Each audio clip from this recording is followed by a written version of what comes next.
Hey, I'm Ron Drotos from KeyboardImprov.com, and welcome to day 11 of my 31-day Jazz Piano for Beginners Workout Challenge. Yes, we are doing this. We're developing fluency in a fun and joyful way, and we're also mimicking how I learned, which was not by opening a textbook on day one of learning jazz, but jamming with people and having fun, just with whatever you can do, whether it's a major scale and one chord. And it's still the best way to learn, and it's becoming a way that most people don't learn, unfortunately, because you get overwhelmed by all the theory right at the beginning. There's time for theory, don't worry about that. So I'm going to set this for 20 minutes. We're going to sort of look at improvisation from two different ways today. The first way is to develop a continuous line, and we're going to start just with whole notes. Then in the next couple days we'll get into half notes, quarter notes, and eighth notes. The other one is playing what you hear, because think about it, the goal isn't to sound great and memorize a million things. The goal is to play what you hear with what you know, because you've all heard so much jazz. We've heard so much jazz already in our lives that somewhere in us we remember it. It's not accessible to all our memory, but it's in us somewhere. And if we play what we hear, we're going to hear stuff that's jazzy. Right? So it's really been my goal forever to play what I hear, especially when I started I started when I was 15, jazz, but then when I got more serious about age 17, then especially in my college years, it's to play what I hear. That's my main goal, always. So we're going to start just with the right hand. This is going to be an all right hand day today, too. And the idea is that I'm going to keep a beat going, whatever it is, and you're going to play whole notes in the key of C. You can jump a little bit, but a lot of stepwise, 1, 2, 3, and really hear the next note before you play it. 2, okay? A 1, 2, a 1, 2, 3, 4, 1. Right, then another note, and then another. Really listen to the line. Keep going. 1, 2, 3,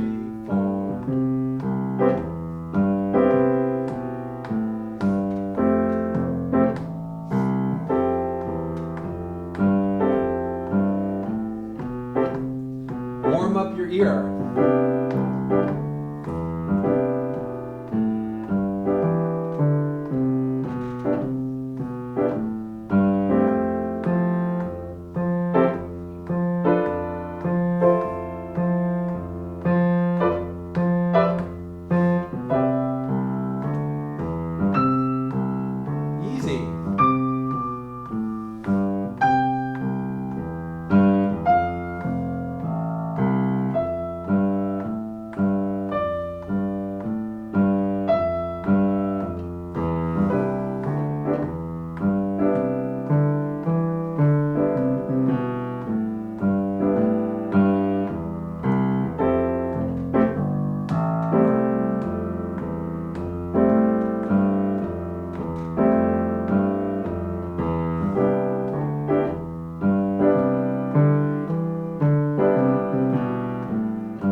Beautiful line of whole notes.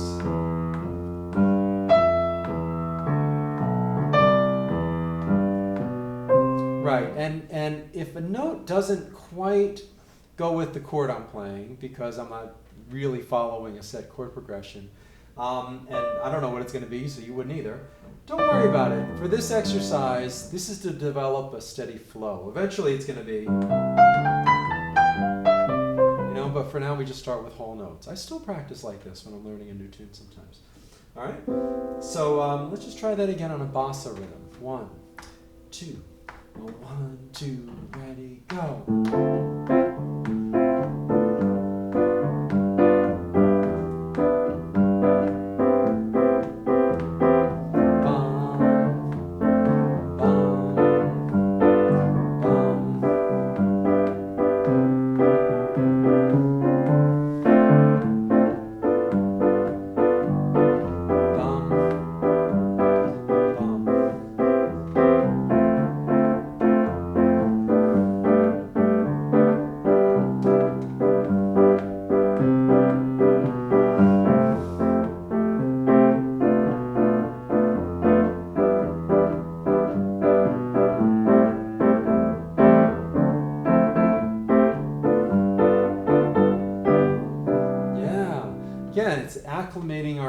to what these notes sound like. And that's the real secret of jazz, right? That's improvisation. Just like we speak, we hear what we're saying and we say it, right? We've been in the key of C for 10 days now. This is the 11th day. Let's do this same exercise as a way to get to know other keys. And you probably know these other keys because we're going to do F and G. But if not, F has a B flat in it. So it starts on F, G, A, B flat, C, D, E, F. And even though they teach you these fingerings, we're going to ignore all the fingers. You can even do it with one finger. Because the idea is if you come down, generally you want to keep your thumb off the black notes if you're moving past it. It's just awkward. But you can play your thumb on the black note, but then just go up, back that way. That's the idea. In improvisation, the fingering is married to the shape of the phrase, which is good because if you run out of fingers, you just change the shape of the phrase. So here we go in the key of F. 1, 2, 1, 2, 3, 4.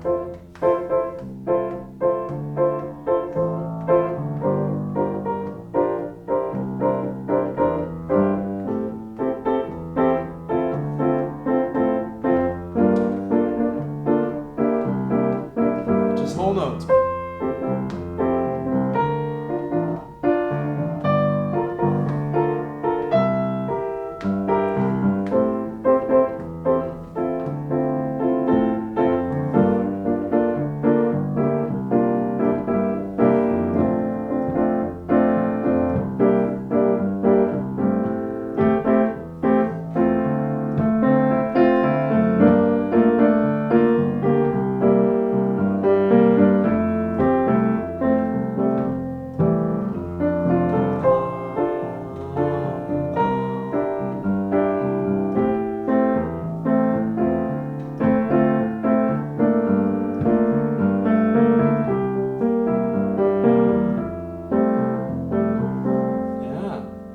Let's do the same thing in the key of G. And this is a great way to get to know keys. You know, if, let's say you want to learn how to play in the key of F sharp, you know, you could do the scale, and I'm not saying don't do scales. I've done scales a lot. You could learn all these scales and still not feel comfortable in the key because you're not living in the key, you're not thinking in the key. So just playing these simple, okay, what does the next note sound like? Connect with my ear. I'll skip one, now I'll go back down, bum. You can even sing out loud. La, la, okay? Let's do it in, not F sharp. Let's do it in the key of G, which is G, A, B, C, D, E, F sharp. Has the F sharp in it. So there's two keys that have one black note. The key of F has a B flat, and the key of G has an F sharp. The reason we say a flat in F and a sharp in G, instead of like G flat, is that you need one of each letter name. So we have in F, we have F, G, A. You're not going to have an A sharp. You're not going to go from A to A sharp. Instead, you call it a B flat. But in the key of G, we have G, A, B, C, D, E. Now we need some sort of F, F sharp, not G flat. So that's the way I learned it anyway. Here we go, key of G, whole notes, right hand only. 1, 2, a swing, 2, 3, 4.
Good. We're going to cycle through the keys to really get comfortable just moving between key, because a lot of jazz tunes move from key to key. Matter of fact, almost all.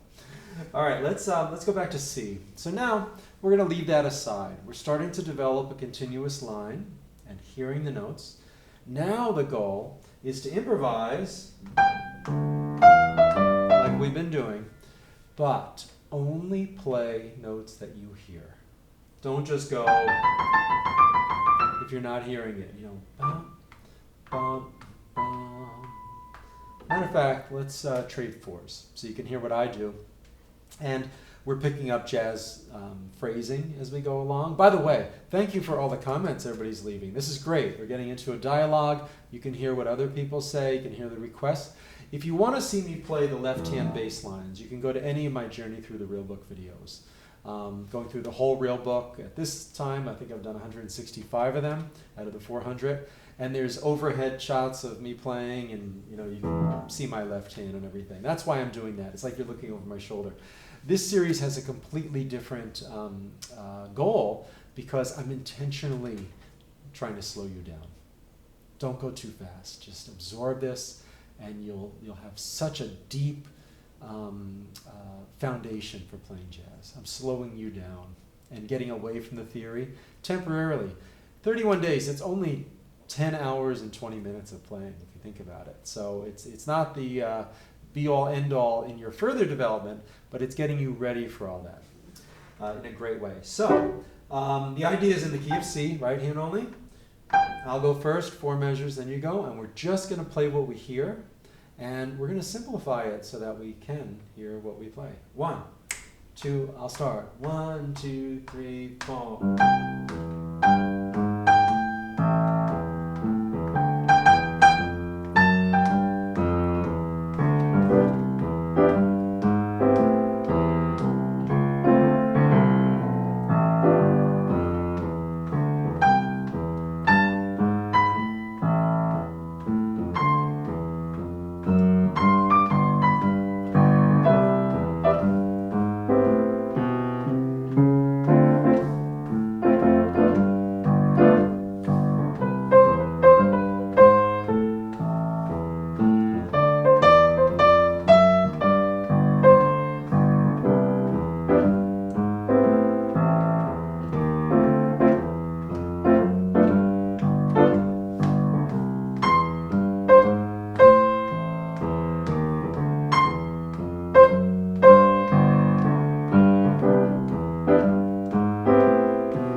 Did the C.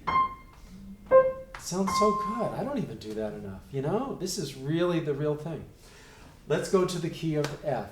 Had the B flat in it. Okay, same thing. I'm going to start with a B flat chord. I'm doing 1, 6, 2, 5 in these keys at this point. That's the chord progression we've been working on. So key of F, I'll go first. 4 measures. 1, 2, 1, 2, 3, 4.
was just thinking that I remember I was a college student at the University of Connecticut. I studied with some really great teachers there, classical composition. They had some jazz, but my freshman year there was a great teacher named Hale Smith. And he, world class, unbelievable teacher. He's not really famous, but he's well known in the classical world. The New York Philharmonic has done his stuff. He won the first BMI Composers Award in I think 51 maybe. And he was friends with Dizzy Gillespie. He taught Eric Dolphy how to play using Hindemith's Elementary Training for Musicians book. So, and good friends with Dolphy. Eric Dolphy had left all his tapes and musical manuscripts with Hale Smith and his wife Juanita when he went on tour with Charles Mingus and ended up passing away on that tour. So Hale eventually released some of that stuff through Blue Note Records. Great teacher. And then in the summers I would take a jazz workshop with Billy Taylor and stayed in touch with him throughout the rest of the year. And so you know, I was really in the thick of it, learning music, you know. But I still remember when a fellow student at UConn said, you know, you should try this exercise that you only play what you hear when you're improvising. And I thought, I had never thought of that. I mean, it's so obvious, right? But that changed everything for me. So I think I'd been doing some of it in high school, you know, because I remember trying to hear it and everything, but to only play what I heard, not just riffs and moving my fingers fast, was really a mind blower. It was great. Let's do the same thing in the key of G with the F sharp in it. All right? I go first. 1, 2. 1, 2, 3, 4.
So the funny thing is I'm still amazed because when I'm listening to what I'm hearing, I find that, we can only focus on one or two things at once, right? So if I'm really listening, I'm not focused on, is this good enough? You know? Ooh. Okay, and see how quickly that went by. Is this, we'll come back to this, but the words, is this good enough, or am I good enough, is the thing that just stifles it all. It's a barrier to playing well. So the more you get into listening, the better you play. And you know, you could try this whole video again if you want. Just go through it for another 20 minutes, really get this. Or just sit down and practice and go, okay, what's the next note? Do I go up, or down? Those questions become more fascinating, and you actually, it isn't even a big question because your ear will tell you, but listening to what your ear is telling you is the thing, because you have the music inside of us. This is a way to get it out. Thanks so much for being here. See you tomorrow on day 12. We're going to get into the half notes, and then we'll bring back some of those rhythm exercises and really develop fluency, and also the left-hand comping at some point, maybe tomorrow. Thanks for being here, and there's some links for you to click. Please subscribe so you get all my videos, and there's another video you may enjoy. Excuse me. Have a great rest of your day or evening, and I'll see you tomorrow.